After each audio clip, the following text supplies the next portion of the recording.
Hili ni eneo ambalo ukimzungumzia mtu ambaye anaitwa Pastor Ezekiel Odelo, utakuta hii ni eneo unaonekana kama mlima, lakini hapa ni mlima mzito ambapo majoka makubwa, majini, mashetani ambayo huwa anakuja kufanya zindiko la damu kipindi anapotoa vizazi vya watoto wake.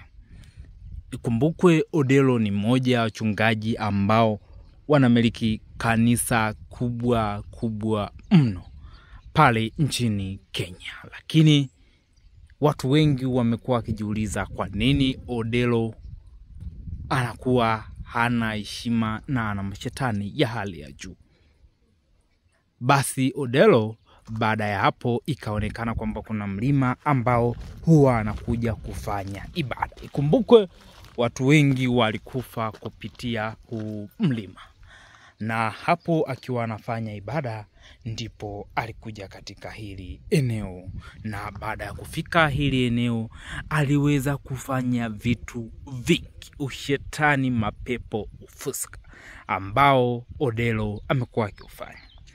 Tazama, huu ni msitu ambao Odelo alikuja kufanya ibada mara ya mwisho kabisa, ambapo